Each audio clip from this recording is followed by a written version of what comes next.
In this video, I'm going to go over the top 3 mistakes that every singer makes when they first start singing. So let's sing something. La la la.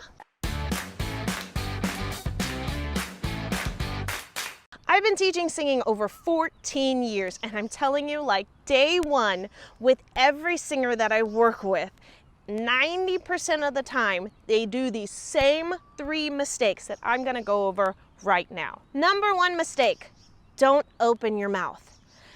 Every student thinks they're opening their mouth, they feel like they're opening their mouth, but as soon as I put a mirror in front of them, they realize, oh, I'm not opening my mouth. Grab a mirror, practice in front of it, really focus on unhinging that jaw as you're singing. The more space you have in your mouth, in your throat, the bigger the sound is going to be.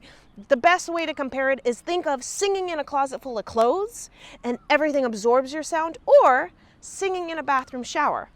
Everybody loves singing in the shower. Yeah. Why? Simply because there's more space, so it's going to grow and build and sound really, really good. And that's what you want, but you can't achieve that if you don't open your mouth. If you want to know in better detail about how do I exactly open my mouth, click down in the description below because I have a video on that as well. But let's move on to mistake number 2. You sing too loud. But I like singing loud. I enjoy singing loud. Yes, I understand. I do too. But in the beginning, you really need to sing quieter. It's harder to hit a note, especially a higher note, if you're singing quietly. It takes more skill and more technique.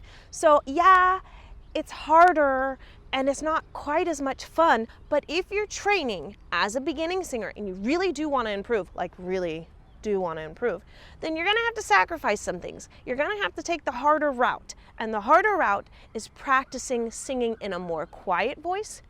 As you get better, then you can start adding in more volume, as long as you don't feel a bunch of tension or stress in your throat. As soon as you feel that, you need to lower down your volume, practice it again, nice and relaxed. Mistake number 3, you move your head all around.